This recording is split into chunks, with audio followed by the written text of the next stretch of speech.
Entrevistas, opinión, formación, diálogos, formando conciencia.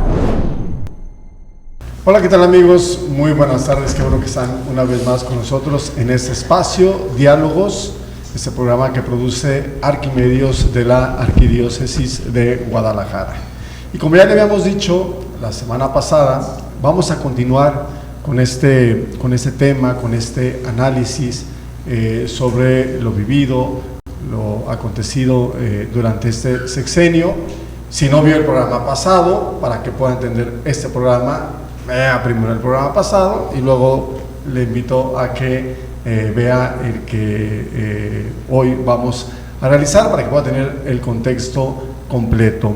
Tenemos a las mismas personas que nos acompañaron la misma semana, porque ahora dialogaremos un poco más libre sobre una cantidad de números, estadísticas, situaciones que nos pusieron sobre la mesa, que deprimieron a Augusto Chacón, pero que a nosotros tienen que motivarnos a siempre renovar la esperanza.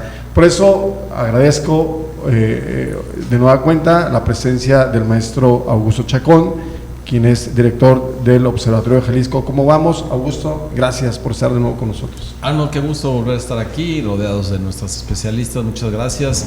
Sí, a final de cuentas los datos y el diagnóstico de las materias que estábamos analizando, salud, educación, economía, seguridad, invitan a no ver salida, a meternos en un callejón, a ver que estamos metidos en un callejón, pero el antídoto para eso es justamente eso, conversar, ponerlo en común, y vamos a encontrar caminos y vamos a encontrar que el país, el estado, el que sea, que nuestro municipio donde vivamos, es mucho más que lo que dicen las noticias, y ese mucho más que puede ir todavía más depende en buena medida de nosotros. Así es, y déjeme darle la bienvenida a quienes la semana pasada estuvieron con nosotros. Ya no leeré el extenso currículum que tienen, pero agradezco a la doctora Mireya Pasilla Torres por estar con nosotros, a la doctora Daniel Stickland también por acompañarnos el día de hoy, la doctora Brenda del Rocío Pérez Lana. Gracias.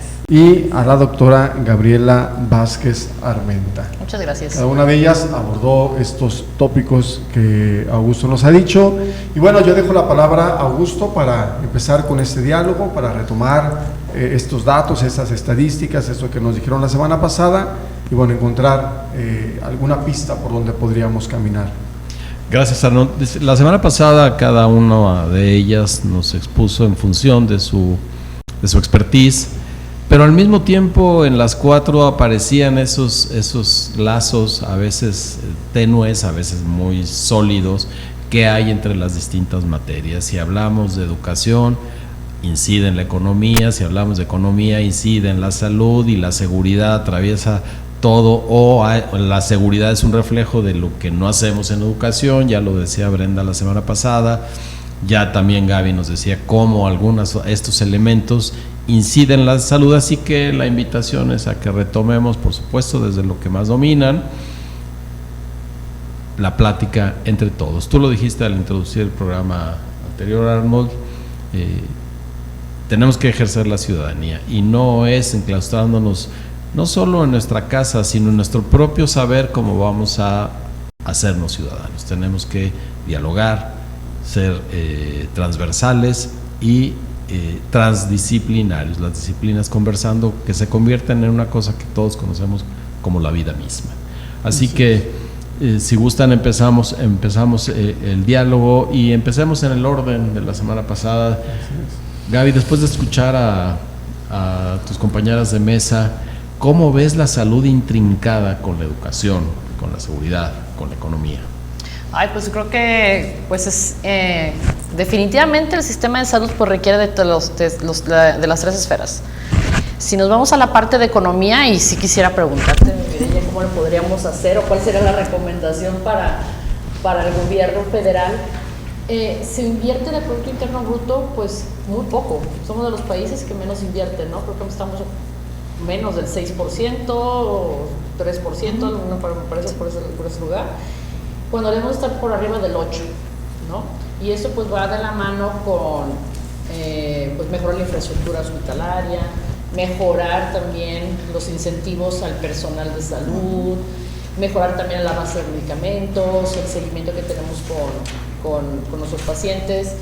También pues incide mucho en la parte en que podamos tener un sistema que sea realmente preventivo y no correctivo de la salud. Y de la vista, o sea, desde tu perspectiva económica, ¿cómo ves que sería el camino que debemos de tomar para ayudar? Bueno, estamos ahora sí que entrampados en un problema de dinero público, ¿no? Y bueno, y nada más para dar una cifra, ahorita que cuando me estabas mencionando esta parte, somos el país que menos recauda de los países miembros de la OCDE. Estamos en el último lugar, 16.9% recaudamos del Producto Interno Bruto aquí en México. Y con eso que recaudamos es que debemos gastar en todo. Queremos hacer todo eso, ¿no? Mejorar la salud, mejorar la educación, la seguridad, los programas sociales, ponerle estos parches a la protección social. Y nomás lo comparo, que ahora que dicen que estamos igual o mejor que Dinamarca, Dinamarca tiene una recaudación del 41.9%, 42% del PIB, esa es la recaudación de Dinamarca. Entonces, estamos muy lejos de llegar a esos niveles, de tener el recurso suficiente para hacer todos estos cambios. ¿Cuál es la solución? Pues ya lo comentábamos en otra ocasión, solamente hay de dos sopas, ¿no? Aumentamos la recaudación a través de más impuestos, pero ¿quién quiere pagar más impuestos en este país, ¿no? ¿Quién quiere pagar más impuestos? La gente está dispuesta incluso a sacrificar, lo menciono porque nosotros hemos levantado encuestas en donde le preguntamos a la gente si prefiere pagar más impuestos para tener mejores servicios públicos o pagar menos impuestos. Y prefieren quedarse como están y no les aumenten los impuestos, ¿no? Y además, pues tenemos toda esta parte de la informalidad que no paga impuestos, ¿no? Tenemos toda esta economía oculta. Entonces, si no cambiamos eso, será muy difícil tener dinero para lo que sigue.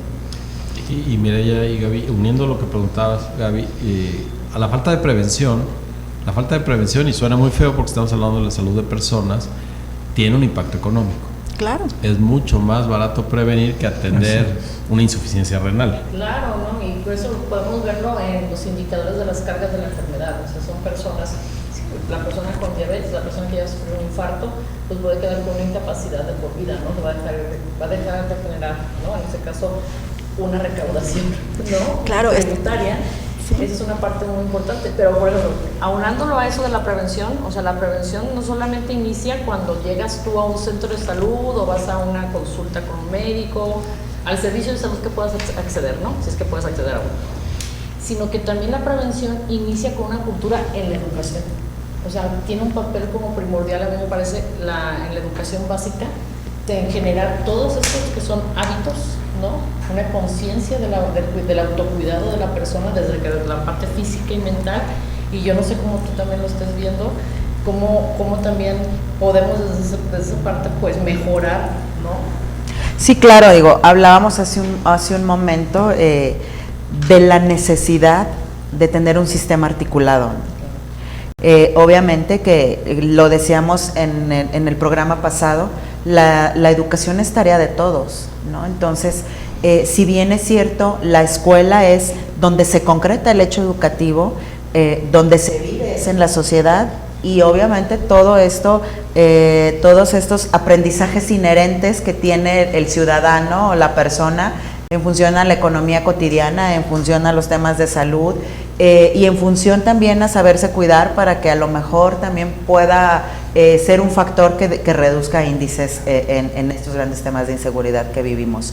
Entonces, es muy claro que la escuela hoy tiene que cambiar su forma de brindar el servicio a la ciudadanía, pero para eso, lo platicábamos hace un momento, creo que es tiempo de hacer un ejercicio diferente de planear la educación.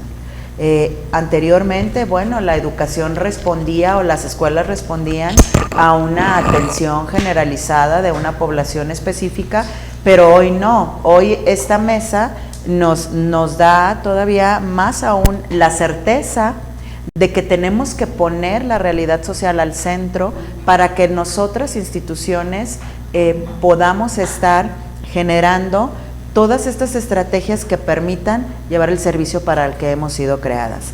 Es tiempo también, sin duda, de que ante los hechos sociales mostremos en el caso de la educación el rostro humano que requiere. Digo, como sistema, si bien es cierto, tenemos énfasis en educar para las habilidades en general, leer, escribir, a lo mejor simplemente salir del analfabetismo, pero hoy requiere algo más, ¿no? Hoy requiere que podamos formarlos en el autocuidado para que podamos también ayudarle a la salud, a las instituciones de salud, a lo mejor. En la higiene básica. En la higiene básica. ¿Recuerdan antes que había programas en las escuelas donde nos enseñaban a lavar los dientes? Claro. Exacto, y te regalaban. Y los niños salíamos motivados de las escuelas porque íbamos a casa y traíamos, la empresa se vinculaba en la escuela porque iba X empresa a llevarte tu pasta y tu cepillo de dientes, y entonces era un ejercicio que querías hacer en casa, ¿no? Lo mismo pasaba con algunos otros aspectos, el tema de la salud alimentaria también, ¿no? Iban ciertas empresas que se relacionaban también con la educación y generaban programas articulados para poder decir qué tipo de alimentos eran los ideales para que se convenciera el propio niño o el joven de lo que tenía que consumir para cuidar su peso, obviamente su salud, y en fin, bueno, también iba asociado al tema de la economía. Entonces, si no vemos que tiene que ser una estrategia integral el educar y el vivir en sociedad, creo que vamos a seguir teniendo estos disparados indicadores, ¿no? En temas de instituciones que no se van a dar abasto para atender los servicios de salud. Obviamente no va a haber equipos de seguridad que puedan atender lo que sucede en las calles. Entonces, creo que en materia de educación tenemos que repensar la educación en función de, platicábamos en el otro programa sobre que tenemos una escuela mexicana, ¿no? O al menos ese es el enfoque que le hemos dado a la educación en este periodo. Y el nombre no está mal, porque hablamos de contextos y hablamos de regiones. Qué bueno que tengamos una escuela mexicana, pero creo que hoy hay que realmente concretar los principios que promulga esta escuela mexicana. Una cobertura que sea real, que atienda las necesidades de la población real, que atienda las necesidades educativas reales en contexto, en la región, en el nivel, en la condición específica, o sea, que atienda las diferencias.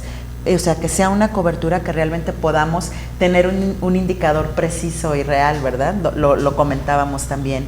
Que atienda también la garantía en el tema del derecho a la educación. O sea, que realmente si estamos de manera permanente hablando de un discurso en el que decimos que ya contamos con un recurso que nos permite garantizar el derecho a la educación, y que incluso hemos modificado las leyes para que esto esté decretado constitucionalmente, entonces hagámoslo efectivo, y creo que con estos espacios de coordinación podemos hacer efectivo que se haga, ¿no? La semana pasada decías algo que se me hizo muy llamativo, que la política pública está desconectada de la realidad. Quisiera ponerles un ejemplo muy concreto. La colonia Brisas de la Primavera, en el área metropolitana de Guadalajara, uno de los polígonos de mayor pobreza en nuestra área metropolitana. Seguramente ahí la gente no quiere pagar más impuestos, porque ellos no piensan en mañana, ellos tienen que comer o cenar en la noche. Pero luego, además, si se enferman, el centro de salud más cercano les queda caminando a 45 minutos porque no hay transporte público. Y la Cruz Roja más cercana está hasta Las Águilas y tendrían que tomar un camión, por lo menos emplear 2 horas de tiempo. La escuela más cercana les queda a 45 minutos, las mamás no pueden llevar a los niños a la escuela porque luego tienen que trabajar. Entonces no hay una política pública que resuelva realidades concretas que están viviendo los mexicanos no muy lejos de aquí de nosotros. Sí, las políticas públicas bien formuladas parten de un diagnóstico. Y lo que no tenemos son buenos diagnósticos. O podemos tener diagnósticos generales, hechos sobre las nubes, que ven al país desde muy arriba y no ven las particularidades como la que nos acabas de decir, Arnold. Pero hay un enlace ahora muy actual. Tenemos, Gaby, en México y en el mundo, un problema de salud mental. Entre niñas, niños y jóvenes, adolescentes, hay un problema de salud mental. La educación los estará detectando para que eso no se convierta después en un reflejo físico o que se refleje en la seguridad. Y ahí tendría que haber una interacción. ¿En qué momento? Yo sé, por ejemplo, la Universidad de Guadalajara tiene instancias en sus centros universitarios para atender salud mental y no se dan abasto. No se dan abasto. ¿Qué enlace hay entre esta salud, de la que se habla muy poco, la educación y el reflejo que tenemos acá? Y que por supuesto nos costaría dinero, y si no lo atendemos nos cuesta más. Y ese vincula justamente con el otro problema, que es el corazón del crimen organizado, todavía creo, que es las adicciones, ¿no? Claro. Y eso lo podemos ver, toda una cadena y la complejidad, a lo mejor lo vemos así como un problema personal, ¿no? Tú tienes una adicción, es por tu culpa, porque tú eres la persona que tomaste la decisión de consumir, etcétera, etcétera, ¿no? No como algo mucho más estructural de que tiene que ver la decisión de probar alguna sustancia, es parte de una cultura, tiene que ver también de que las políticas internacionales en conjunto con los Estados Unidos, de que vamos a reducir la migración hacia allá y vamos a poner controles de la importación de drogas a Estados Unidos, aumentan los mercados de drogas locales aquí en México. Entonces hay una disponibilidad en el mercado. Ya con el WhatsApp uno puede conseguir la entrega de crico o cualquier droga a la casa a un precio muy bajo, y que seguimos viendo ese como un problema de salud mental, de un problema de individual, en vez de un problema de salud pública. Eso, que tiene que ver con los 4 temas que estamos viendo en esa mesa, ¿no? Es que yo pienso que en este momento histórico y social no podemos darnos el lujo de plantear políticas específicas por rubro social. Creo que todas las políticas tienen que ser políticas transversales. ¿Por qué? Estamos hablando de un tema de salud mental que estalla en todos los extractos sociales y en todos los espacios en los que el individuo se desarrolla. En la escuela, el maestro sí puede detectar que un alumno tiene una necesidad específica de atención. Claro, porque el maestro tiene esa vocación para poder ser empático con el menor, ¿sí? Pero sucede que ya los hechos también en las escuelas de tener un acercamiento y poder atender un tema que sea externo al proceso de enseñanza-aprendizaje estricto, y que tenga que ver algo con un hecho familiar o algo que esté afectando al menor o al niño, al joven. Y si el maestro se involucra, hoy sucede que también hay hechos que están judicializando la educación. Entonces, no hay protocolos que protejan al maestro si se quiere involucrar más allá en un tema de atención al menor. ¿Qué sucede también? Está implícito un tema en el que obviamente se involucra la comunidad educativa. El maestro el maestro es un ser humano que desempeña una labor, es un profesional que necesita garantías también a sus derechos laborales, que también viene de un contexto. Entonces, creo que todo es inherente al desempeño cotidiano, por hablar del tema en el proceso del aula, ¿no? Entonces, si no generamos políticas que permitan garantizar el derecho laboral, que permitan atender como primer punto la salud mental y obviamente tener el acercamiento con el menor para que además impacte esto en un mejor aprendizaje. Un niño que está obviamente agobiado por alguna situación no va a poder aprender, entonces esto también impacta en los indicadores. Pero también a lo mejor viene de un tema de situación familiar y en la familia hay violencia, porque a lo mejor el tema en esencia es la economía, y entonces, ¿qué sucede con esas familias donde a lo mejor hay otro hijo que está recibiendo una beca, pero no es suficiente para que pueda acceder a los estudios universitarios y a lo mejor la economía está siendo un factor que está detonando en el aula? Entonces, la salud, la seguridad, la educación, creo que todos estos efectos que vivimos en la sociedad y que son parte de la vida cotidiana del ser humano, tienen que ser el centro del planteamiento de las políticas públicas. Y reitero, tienen que ser transversales, tenemos que pensar en todo esto como un proceso. Es una cadena. Sí, estoy de acuerdo, tienen que ser integrales. Aquí el problema es cómo los operas, cómo diseñas la política pública y cómo la operas. Y entonces nos podemos perder, sería muy fácil perderse en todo ese, ¿no? En esta red de lo que queremos buscar. Entonces, sí se necesita hacer un buen diagnóstico, ¿no? Digamos, ya tenemos un instituto que pretende hacer buenos diagnósticos y los hace, sí. El Coneval, que están a punto de desaparecer. Es una lástima porque es una institución que no se ha querido aprovechar. Si hay diagnósticos por el derecho a la salud, el derecho al trabajo, de la seguridad, Coneval no es un tema que se meta, pero también no hay diagnósticos adecuados de la seguridad social. Entonces, sí hay diagnósticos de alguna forma, pero quienes toman decisiones están en otro, digamos, ahora sí que en otro canal, están en otro canal. Para ellos las cuestiones políticas son más importantes. Son prioridad. ¿No? Es mejor ganar los votos, claro, que hacer una reingeniería de fondo en el sistema de protección social, ¿no? Que toca todas las etapas de la vida del ser humano, desde que nace, ¿no? De tener derecho a la salud, pero también tener derecho a los cuidados, que le permita a las mujeres también incorporarse al mercado laboral formal, ¿no? Entonces, todos estos problemas de inseguridad pública, de salud mental, también tienen que ver con que las mujeres no tenemos ese acceso a un trabajo remunerado, bien remunerado y formal, ¿no? ¿Dónde están las guarderías? Justo hacia allá quería ir. A ver, pienso yo que hay mucho diagnóstico.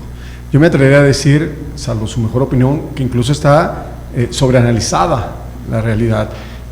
Tanto como desde organismos públicos descentralizados, como privados, como es Jalisco, como Vamos, etcétera, etcétera. El asunto es, ¿por qué quienes hacen la política no escuchan a los que sí saben? ¿Qué no alcanzan a ver? ¿Por qué no hacemos a estas mujeres diputadas? No. ¿Por qué no? Que sigan siendo porque gente de bien. La mala mamá dura toda la vida. No, bueno, ¿por qué no están los expertos tomando decisiones? Yo creo, lo pongo sobre la mesa y ya ustedes nos dirán, que tiene que ver con que nos involucramos poco nosotros. Se invoca a las políticas públicas como un conjuro mágico que va a resolver las cosas. Vamos a hacer una política pública, sin conocer a ciencia cierta qué implica esto y lo que ahora es imperativo para resolver los problemas en cualquier sociedad, no solo en México.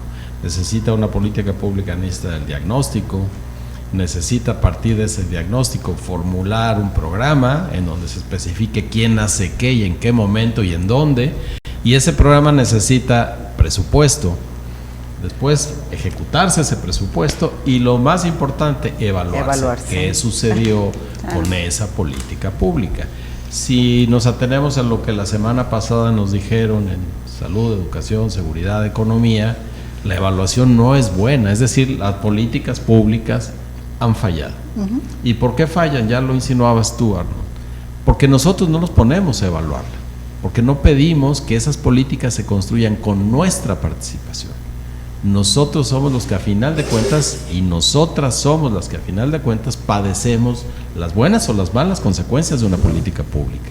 No es algo que tengan que hacer los gobiernos, es algo que tenemos que hacer en conjunto, porque también están, aunque no se mencionen, las políticas públicas informales, las que tenemos que armar para resolver los problemas. Y normalmente se abusan quienes tienen más capacidad de organización, que está relacionado con quienes tienen más dinero, y son los criminales, que se organizan para controlar, cobran impuestos mejor que el gobierno, le proveen ciertos servicios a la comunidad, como de seguridad. Garantizan la seguridad mejor que el gobierno. Y ahí hay una política pública funcionando que tiene que ver con la apropiación del territorio, pero del que no tenemos control, y ni siquiera de nuestras vidas. La participación es importantísima para las políticas públicas. Llegamos a un punto que Arnold y yo habíamos soñado. No nos podemos quedar sumidos en este diagnóstico y en lo que no se ha hecho. Va a cambiar el gobierno, llega una nueva administración, con una nueva administración pública federal normalmente llega una dosis de esperanza, cada vez menos, pero siempre hay una dosis de esperanza.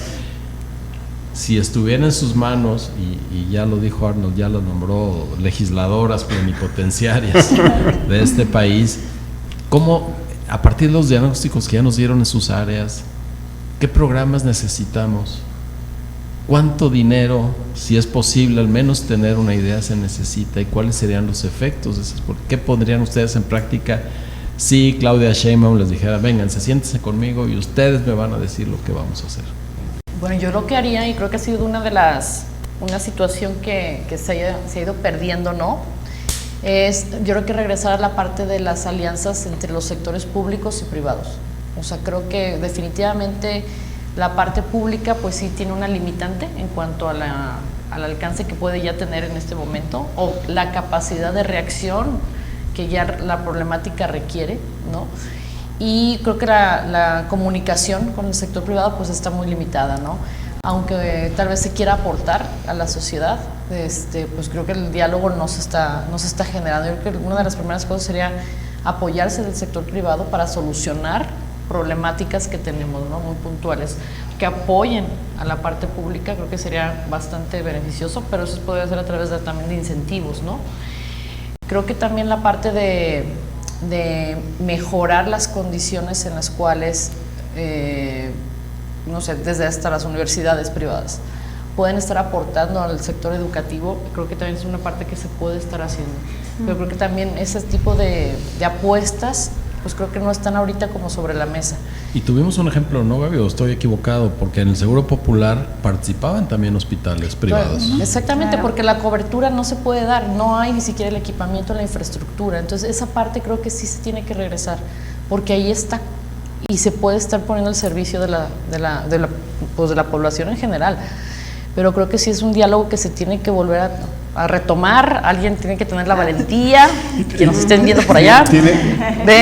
Tiene que ser la sociedad civil, definitivamente. Definitivamente. Porque pareciera que el Estado quiere ser el único. O sea, el Estado se engrosa, el Estado quiere tomar todas las decisiones y el Estado menosprecia al sector privado. Y entonces sí creo yo que el sector privado, la ciudadanía tiene que levantar la voz para encontrar el espacio que le corresponde, no que le tiene que dar el gobierno, el espacio que le corresponde.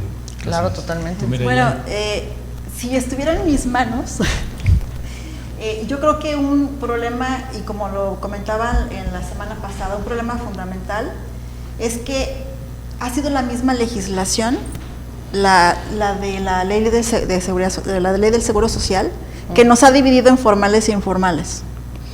Aquellos que tenemos un trabajo con un patrón que nos inscribe a la seguridad social, tenemos un trabajo formal, y aquellos que no, están ahí digamos, desprotegidos de muchísimas maneras. Creo que debemos, o sea, tenemos, y antes de eso, tenemos también un exceso de programas. Hemos abusado. Sí, tenemos muchos programas que han funcionado como parches a los problemas, ¿no? Entonces, hablábamos de que no hay una visión integral. Si estuviera en mis manos, yo implementaría la seguridad social universal. Sí, claro. Que todo el mundo tuviera derecho a la seguridad social. Y bueno, y ya la forma de financiarse ya es, digamos, es otra cuestión que también tendríamos que discutir. Ahorita la resolvemos. Ahorita la resolvemos, pero tenemos esta fragmentación en la parte de salud, ¿no? De todas las personas que no tienen acceso a la seguridad, a la salud porque no están en el IMSS o en el ISSSTE, ¿no? Tenemos esta parte de las pensiones que muy pocas personas van a tener derecho a una pensión y que van a estar con pobreza en la vejez, y que este programa de adultos mayores ha tratado también de aminorar, pero no resuelve completamente, ¿no? Tenemos la parte de los cuidados, ¿no? Y que ya decíamos, tiene que ser parte del sistema de seguridad social universal. El seguro de desempleo, que en otros países el seguro de desempleo es parte de la seguridad social. Aquí no existe. Entonces, alguien se queda sin empleo y si eres formal, pues te van a dar una liquidación. Pero si eres informal, te quedas desprotegido. Entonces, entramos a este círculo vicioso de que es muy difícil salir, ¿no? de este círculo de pobreza o de empobrecimiento porque estamos desprotegidos. Entonces, yo implementaría un sistema de seguridad social universal. ¿Cómo lo financiamos? Pues, en principio, comentando que la seguridad social actualmente se financia de manera tripartita, son las cuotas obrero-patronales y el gobierno federal aporta una cuota social.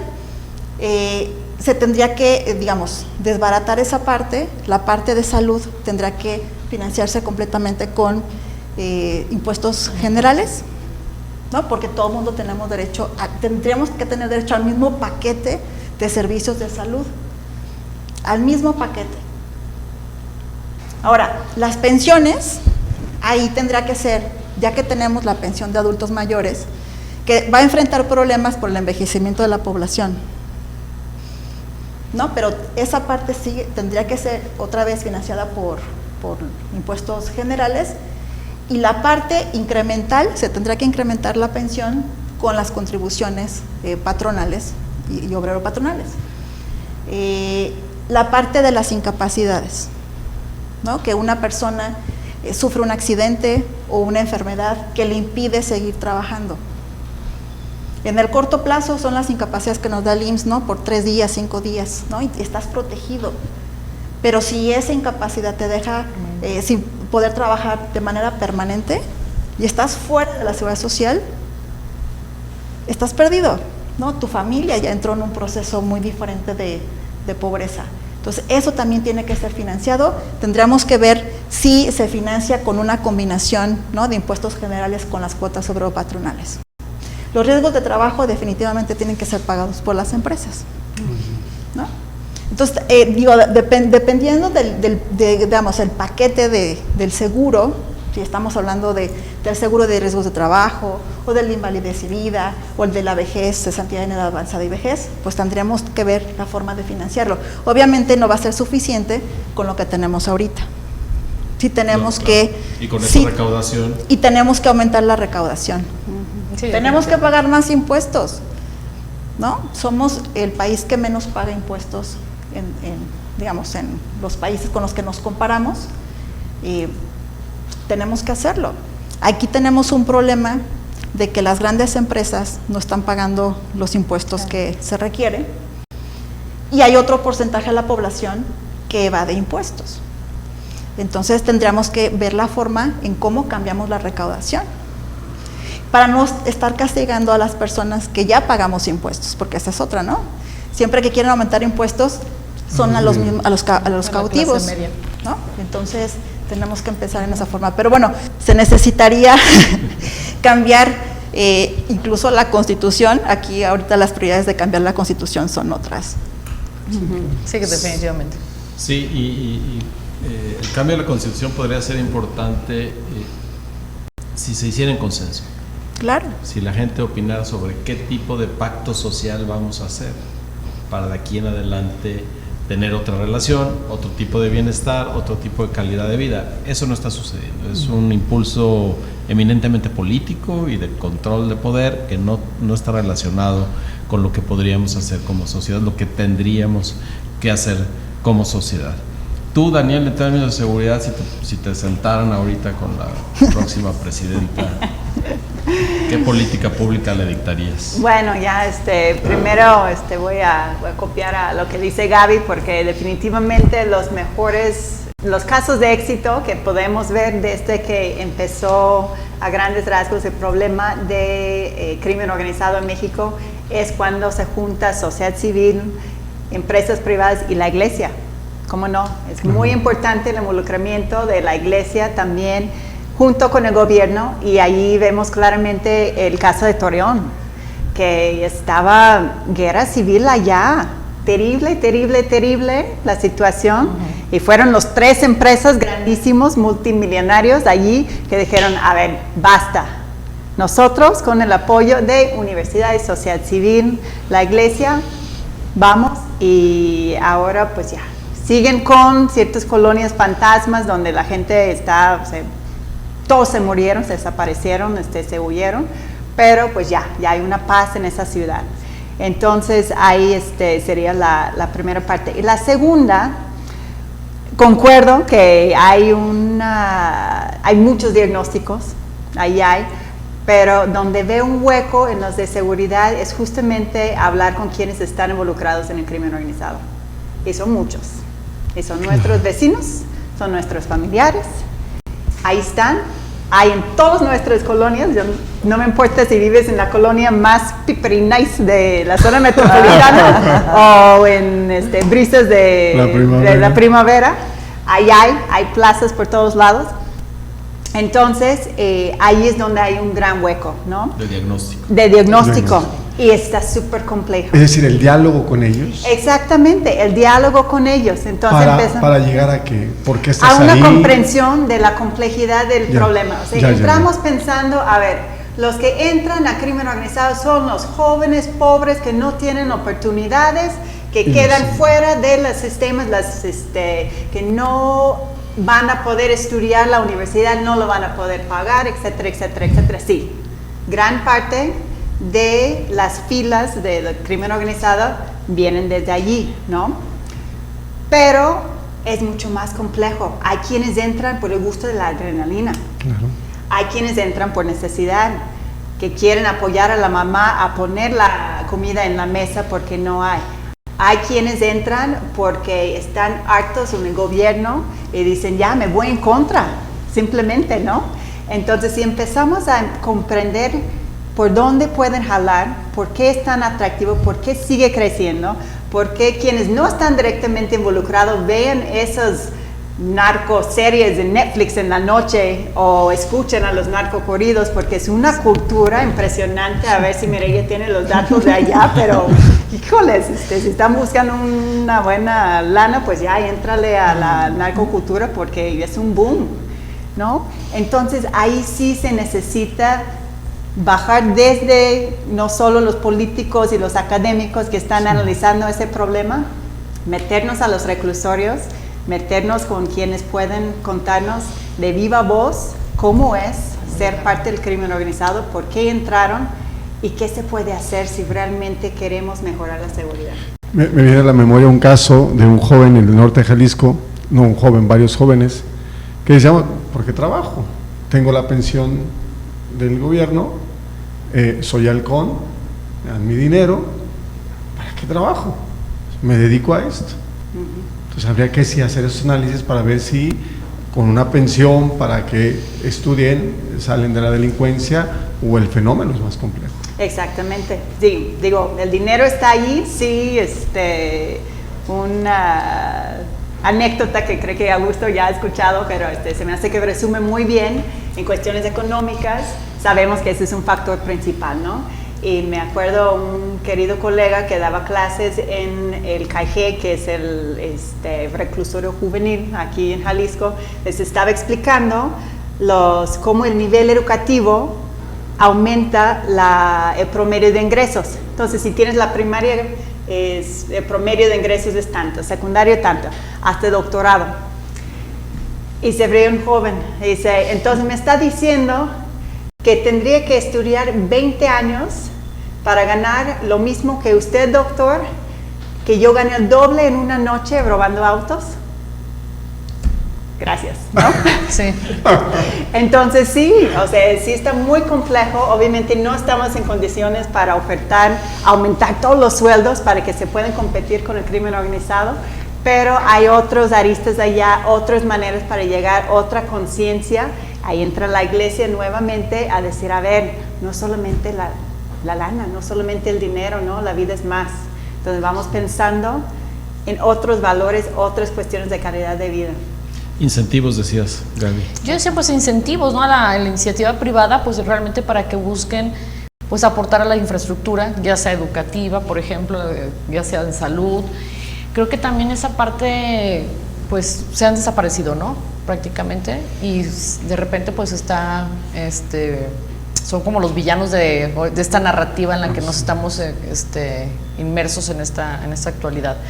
Creo que por ahí va mucho y eso también ayuda mucho al desarrollo pues también científico, tecnológico, que va a aumentar también la parte de un motor económico, ¿no? Que también estamos atorados en esa parte de ciencia y tecnología. Y yo creo que regresando a eso, la educación lo puede todo.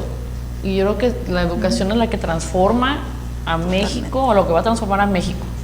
Y a lo mejor yo represento más una parte de educación superior, pero francamente debe de empezar desde la educación básica. O sea, tiene que ser completamente el foco, es regresarlos a las aulas, regresarlos a espacios seguros. ¿Por qué? Porque muchos estudiantes, la escuela debe ser su segundo hogar, ¿no? El lugar donde deben de estar seguros, donde realmente van a encontrar una red de apoyo que a lo mejor muchas veces no se encuentra, de hecho lo vimos en la pandemia, no se encuentra en el hogar, se encuentra en la escuela. Entonces creo que esa es una parte que creo que sí, yo volvería a ver a la educación básica como una parte primordial de un cambio significativo en nuestra sociedad. Y sí necesita también hasta de reconstruir el tejido social. Totalmente. Que va también por la parte educativa, va por la parte del compromiso de la iniciativa privada, también la parte religiosa, que es muy importante en nuestro país. Entonces creo que sí, yo también volvería con eso, ¿no? O sea, apoyar la educación básica. Ahora hay una imagen que ya he dicho algunas veces, a mí me gusta, vamos a imaginar que tenemos la escuela perfecta, los mejores profesores comprometidos con su trabajo, una escuela pública. Los valores son más o menos los mismos que los que hay en las familias de donde provienen los alumnos. Es más, pensemos en una familia ideal, donde conviven los miembros de la familia, se platican sus cosas, están al pendiente de los menores detalles para ir avanzando en la vida. Y tenemos esas dos, la escuela perfecta, la familia soñada, pero hay un en medio que también educa. El niño de esta escuela sabe que al salir, los códigos de comportamiento de ahí a su casa son otros. Tiene que seguir reglas que alguien puso, y a lo mejor porque vive en este lado de la calle solo puede caminar por esa banqueta. Él sabe que si cruza, mandan otros. Hay ese espacio que las políticas públicas normalmente no mencionan. Ahora hasta dicen los gobernantes, es culpa de las familias, ¿no? Claro. Así es. Y pensemos, y no hay pocas familias ideales, hay muchas. Y no hay pocas escuelas que funcionan bien, hay muchas. Pero lo que hay en medio también educa. ¿Qué política pública hay que enunciar, Brenda? Anímate. Sin miedo. Sin miedo. Qué gran responsabilidad hacer este planteamiento, porque imagínate, aquí incide todo lo que estamos comentando, ¿no? Me llama mucho el comentario de Daniel cuando lo que sucede con los jóvenes, porque ¿qué tenemos que hacer para inspirar? O sea, porque realmente hay una escuela perfecta, una familia ideal, pero resulta que el joven sale de la escuela y forma parte de estos códigos sociales, entonces, pero se involucra. Entonces, ¿qué estamos dejando de hacer aquí? ¿Qué estamos dejando de hacer acá? ¿Qué es más fuerte aquí? ¿Y quién está dejando hacer en medio? Exacto. ¿Quién es? ¿Quién es? El gobierno. Exacto. ¿Qué hay? Entonces, por eso les hablaba hace un momento de que la política ya no puede pensarse individual. Tiene que ser integral, transversal y por supuesto que tiene que ser pensada en la problemática social que se está viviendo. ¿Qué pensaría en la educación? Que primero pensaría en que tenemos que incorporar políticas de intervención en este momento. Es cierto que la educación básica es un factor de cambio, pero ¿cuántas generaciones nos tenemos que ir atrás para ver el cambio reflejado en la sociedad? El momento es grave, el momento histórico es grave ahorita, que vivimos en muchos temas sociales, cotidianos, familiares, ¿no? Entonces, siendo este tema grave, tenemos que generar políticas de intervención integrales, porque ahorita es momento de recuperar a las juventudes que se van a ir a ser nuestros próximos profesionistas, nuestros próximos generadores de una buena economía, de un país, en fin, de un desarrollo. Y por supuesto, políticas educativas que permitan desde la educación básica incidir para que tengan una buena formación. Entonces, si yo pudiera generar planteamientos en el tema educativo, yo pensaría como un esquema básico, pensar en mejorar los aprendizajes de los alumnos en todos los niveles a través de ciertas directrices que permitan primero esta parte de vertebrar la educación para que se involucre y realmente llevemos el dicho al hecho, ¿no? Decimos que ya hoy nuestras escuelas o nuestra sociedad tiene un sistema educativo que atiende desde la educación inicial, ¿no? Entonces, que garantiza la educación inicial. Entonces, habría que pensar en una vertebración de la educación, desde la educación inicial hasta la educación superior, que nos permita tener un impacto social efectivo en la economía y en los otros indicadores que se requieren. Pensaría en las escuelas como espacios óptimos para el aprendizaje, en donde estuvieran adaptados para los distintos segmentos, condiciones personales, en donde también estos temas de la inclusión, la equidad, sean efectivos, ¿no? Las discapacidades, la atención a la salud, fortaleciendo estas áreas psicopedagógicas que en este momento son sumamente necesarias y que entiendo que a nivel nacional se han debilitado, porque ya no hay personal suficiente que esté capacitado, ya lo platicábamos en el programa anterior, no hay gente o mucho personal con preparación para atender temas de salud mental. ¿Y población cuánta hay en las escuelas? ¿No? Y no nada más alumnos, familias que inciden en la escuela, en programas de escuelas para padres, maestros que también requieren de esta atención. Entonces, estos espacios óptimos para el aprendizaje no nada más tienen que ver con la forma, tienen que ver con lo que sucede adentro, para que haya espacios realmente que le permitan a todos llevar a cabo el proceso de enseñanza-aprendizaje. Pensaría en esta vinculación o comunicación entre quien desarrolla o plantea los programas sociales federales con los de cada entidad para que pudieran atender las necesidades específicas regionales. Ahora, Brenda, con lo que has dicho y dado que el presupuesto de educación es uno de los más altos del país, con lo que ya destinamos, ¿alcanzaría para una modificación de este tipo? ¿Necesitaría una gran inversión extra? Yo creo que no es un tema de inversión en este momento. Creo que en este momento es un tema de redistribución y de planeación de la educación. De planeación con base en unas directrices que atiendan a la problemática en donde la educación necesita incidir. Por supuesto que los recursos siempre van a hacer falta porque sin duda la población, todo va en función de un también incremento en la economía y obviamente también el gasto que se tiene en las escuelas y en todos estos programas pues también van en función a cómo evoluciona la economía, ¿no? El presupuesto, qué mejor que siempre se incrementara, pero si yo pudiera hacer un planteamiento con lo que se tiene en este momento, repensaría la planeación de los recursos y los reimplementaría. Y por supuesto que gran parte estaría destinada a la formación inicial, continua y a la profesionalización de quienes están en los centros para que puedan ser realmente estos factores que permitan incidir en el tema social.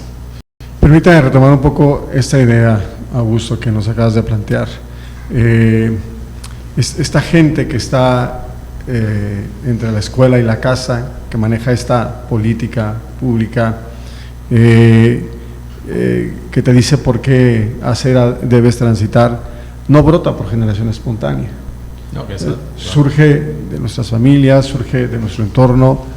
Daniel, ¿qué política pública se implementaría para que ellos también se sumaran a la escuela perfecta, a la familia perfecta? Los que no están... Sí, estos que te dicen por dónde debes de caminar. O sea, ¿qué política pública tiene que el gobierno implementar o impulsar? Porque el gran problema, creo yo, de México está ahí, en aquellos que siguen resquebrajando el tejido social, que siguen violentando a la sociedad, que siguen decidiendo quién puede y quién no puede vivir, y cómo debe y cómo no debe vivir. Yo creo que ese es un factor, algo que deberemos de preguntarnos antes, es ¿por qué? ¿Por qué no se identifican? ¿Por qué no hay ese amor a la patria, por decirlo de una manera muy, muy romántica, ¿no? ¿Qué ha pasado, no? En que no hay ese interés de ser parte de una comunidad. ¿Cómo es que hemos llegado a un nivel tan individualista en que no estamos preocupados por los vecinos, la comunidad, el Estado? O sea, son prácticas muy sencillas que ves de alguien que tira la basura, ¿no? Por la ventana del auto o que dices, oye, ¿no te gustaría vivir en un espacio limpio? Claro. ¿Y no te gustaría compartir un espacio limpio? Y esa misma conciencia o falta de conciencia que genera algo tan sencillo de botar el bote plástico, es lo que le lleva a quebrantar esas otras prácticas, ¿no? A vender la droga en la esquina fuera de la escuela, ¿no? A buscar salir adelante o ganar el dinero a costa de lo que sea, ¿no? A decir, prefería vivir 5 años como Bray en vez de 60, en esa pobreza en que vivieron mis papás y mis abuelos, ¿no? Yo creo que tiene mucho que ver con esa cultura capitalista, individualista, neoliberal, chalala, que hablamos mucho en la academia, que viene desde mi patria de Estados Unidos, ¿no? Acá, pero ya lo tenemos muy, muy en el corazón de México también. Entonces, son esos intereses individuales que hay que cuestionar desde la escuela, ¿no? A empezar a decir, sí está muy chido tener una camioneta, ni ganar mucho dinero y poder comprar lo que quieras cuando quieras, ¿no? Pero también está muy chido tener una familia cerca, ¿no? También es muy chido sentir seguro cuando sales de tu casa y poder cruzar al otro lado de la calle, a la otra banqueta, sin miedo de que la pandilla de allá, la plaza o qué sé yo, te va a hacer daño. Pero nos estamos yendo, en este sentido, creo que no es exclusivamente un tema de consumismo o de aspiración. No. Imagina que el joven que se va a la delincuencia, porque más bien tiene que llegar a su casa, porque no hay los recursos suficientes para comer, porque no hay servicios básicos, claro. porque la mamá quizá es la que provee, y entonces el descuido, el desapego, que incide también en un tema de las decisiones que se toman en calle, entonces son otros factores también inherentes a la decisión del joven. Por eso creo que en educación, la política pública sería educar, es tarea de todos, ¿no? Claro, y entonces tendríamos que estar, dijo Augusto algo y yo me lo voy a llevar así como eslogan para nuestro grupo Democrático Jalisco, porque además Augusto es un gran inspirador de nuestras actividades ahí. Dijo que esta mesa era la esperanza del cambio, ¿no? Y creo que de aquí han salido muchos elementos que nos permiten replantear la estructura o el sistema que traemos cada uno desde donde nos desempeñamos. Es cierto que hay que reconocer la atribución de cada uno, pero ya lo decía Arnold al iniciar, estamos aquí porque estamos buscando el bien común, pero hay factores que realmente impiden, ¿no?, que se concrete el buen diálogo que hay aquí, que se lleve a una política pública. O sea, ¿por qué? Porque quizá analistas como nosotros los hay en otros espacios, pero sucede que nosotros estamos aquí en este diálogo, pero no decidimos. Las instituciones, en su generalidad, se han vuelto como la prioridad es tema político. Y no está mal que la política sea prioridad si es una política orientada a una mejora o al bien común, para lo que han sido diseñadas, ¿no?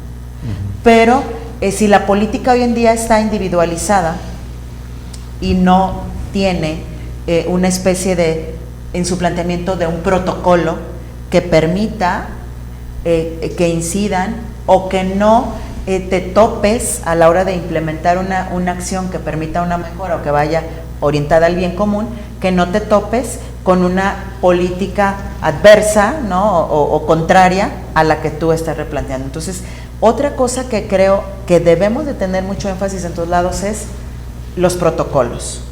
Creo que es una tarea que nos debemos de llevar. Si no podemos incidir o plantear una política, al menos sí creo que podemos estar revisando los protocolos, porque los protocolos sí nos invitan a la participación integral. Bueno, estamos ya por terminar. Tuvimos un diagnóstico largo, extenso, inteligente de parte de ustedes. Tuvimos este espacio de ensueño de qué podríamos hacer si tuvimos la posibilidad, pero nos invitó a final de cuentas Arquimedios a hacer una evaluación del gobierno que recién termina, y a manera de mensaje final les pediríamos a cada una que den ese mensaje final y que digan: este gobierno pudo haber hecho más, se equivocó o no se equivocó, por supuesto, en cada una de sus áreas, y vamos despidiendo. Gaby. Bueno, yo creo que mi mensaje sí sería pues que participemos, que demandemos. Tenemos asegurada la atención a la salud, ¿no?, aquí en México, y es una responsabilidad del gobierno brindárnosla, ¿no?, con la calidad con la que nos merecemos, con el abasto de medicamentos que nos merecemos, y la única manera de hacerlo es realmente participando y teniendo una voz activa, porque no veo otra manera en la cual podamos cambiarlo en un corto plazo. Pero sí los invitaría a estar participando y levantando la voz. ¿Cumplió el gobierno en esa materia, Gaby? En salud creo que nos dejó de ver, y en muchos aspectos, cosas que a lo mejor no eran ideales, se pudieron haber mantenido, se pudieron haber reestructurado, se pudieron haber mejorado, y para mantener, ¿no?, la cobertura que teníamos anteriormente. Creo que sí perdimos bastante. Muy bien. Daniel.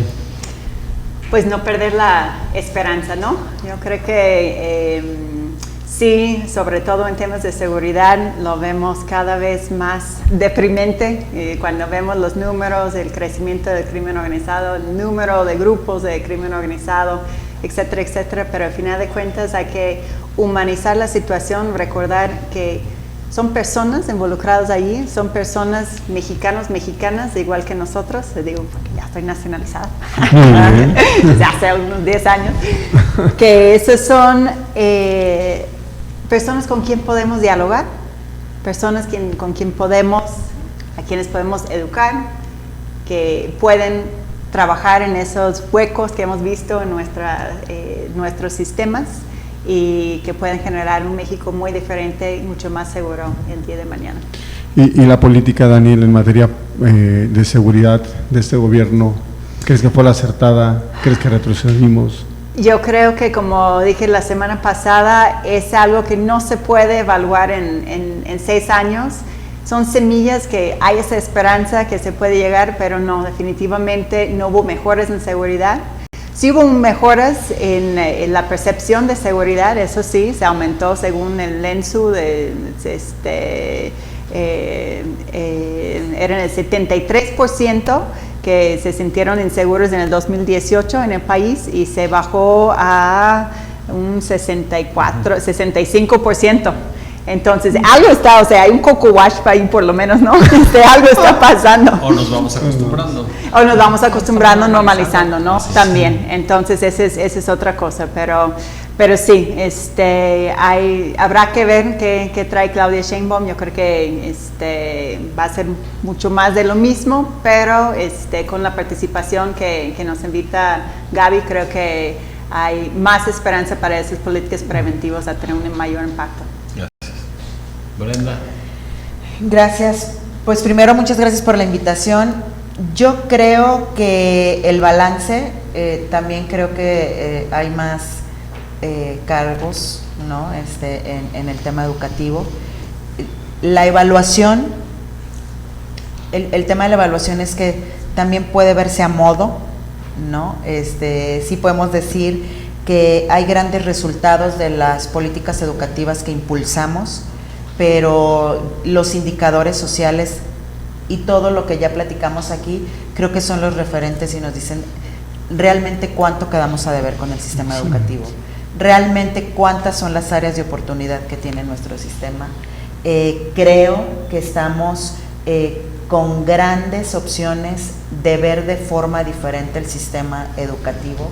Creo que hoy tenemos que ser esta institución o estas instituciones que promuevan espacios para el talento, espacios que la educación sea algo aspiracional para todos, que realmente genere ciudadanos conscientes, talentosos, que vayan a ser ciudadanos competitivos para el mundo y además que sean unos excelentes individuos para vivir en una sociedad pacífica, democrática y por supuesto preparada para enfrentar los retos del siglo XXI, ¿no? Creo que la educación, creo que abusamos del término de la emoción, de la humanización.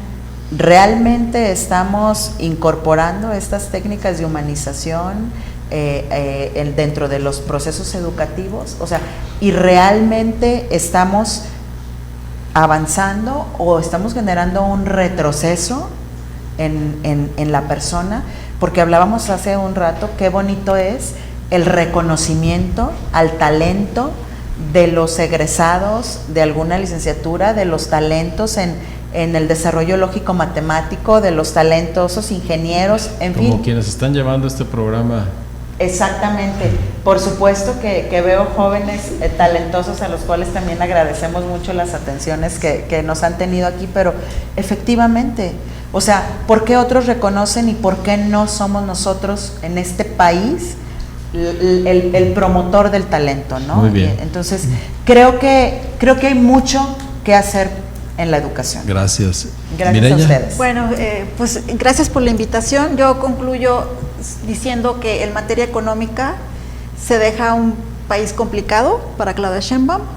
El crecimiento económico, bueno, hay desaceleración económica. El gasto gubernamental está al tope, no hay margen de maniobra para hacer mucho. Y bueno, eso va a poner en aprietos a la siguiente administración. Perfecto. Bien, pues agradecerte, Augusto, acompañarnos en este espacio de diálogos, agradecer a la Universidad Enrique Díaz de León, a la doctora Claudia Robles, rectora de esa universidad, agradecer a todo el staff, no solo por su profesionalismo, sino por su calidad humana. Desde que llegamos, creo que habla muy bien de una universidad esta atención. Gracias a usted por el favor de su atención. Recuerde, todos los jueves en punto de las 17 horas tenemos una cita aquí en Diálogos. Hasta entonces. Entrevistas, opinión, formación, diálogos, formando conciencia.